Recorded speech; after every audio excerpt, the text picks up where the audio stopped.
Langit senja memerah, menyelimuti rumah tua itu dengan aura misteri yang kian pekat. Rumah itu berdiri kokoh di tengah hutan, jauh dari keramaian kota. Konon, rumah itu menyimpan kisah kelam yang tak pernah terungkap. Malam itu, 5 sekawan, Andi, Budi, Citra, Dedi, dan Eva, memberanikan diri untuk bermalam di rumah tua itu. Mereka adalah kelompok pecinta, tantangan yang selalu mencari pengalaman mendebarkan.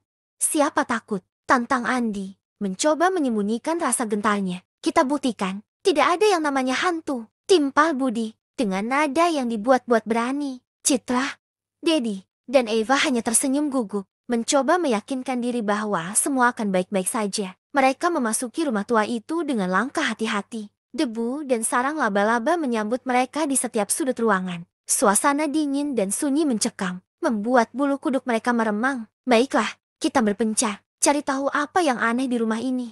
Ajak Andi, memecah keheningan. Mereka berpencar, menyusuri setiap ruangan yang gelap dan berdebu. Andi dan Budi menuju lantai atas. Sementara Citra, Dedi, dan Eva menjelajahi lantai bawah.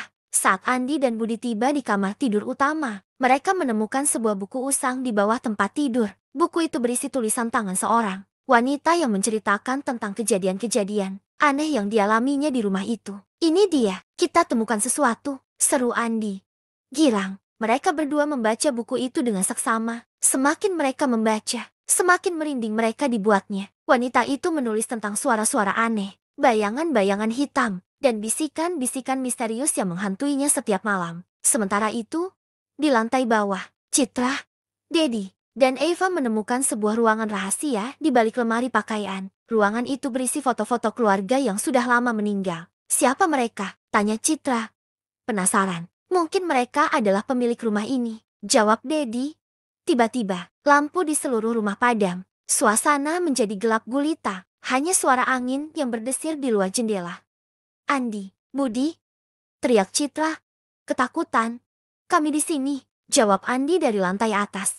Mereka berlima berkumpul kembali di ruang tamu. Rasa takut dan panik mulai menyelimuti mereka. Kita harus pergi dari sini, kata Eva dengan suara bergetar. Tidak, kita harus mencari tahu apa yang sebenarnya terjadi di rumah ini, bantah Andi. Mereka berdebat sejenak, hingga akhirnya memutuskan untuk tetap tinggal dan mencari tahu kebenaran di balik misteri rumah tua itu.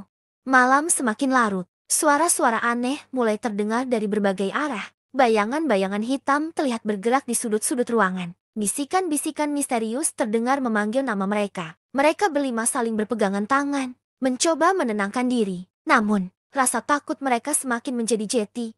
Hingga akhirnya, mereka melihat sesosok wanita berpakaian putih berdiri di tengah ruang tamu. Wanita itu terlihat pucat pasi, dengan mata yang kosong dan rambut yang terurai panjang. Kalian tidak akan pernah bisa keluar dari sini, kata wanita itu dengan suara serak. Mereka berlima menjerit ketakutan. Wanita itu semakin mendekat, mengulurkan tangannya ke arah mereka. Tanpa pikir panjang, mereka berlari keluar rumah, meninggalkan rumah tua itu dengan segala misterinya. Mereka tidak pernah lagi kembali ke rumah itu. Pengalaman malam itu menjadi pengalaman paling buruk yang tak akan pernah mereka lupakan seumur hidup mereka.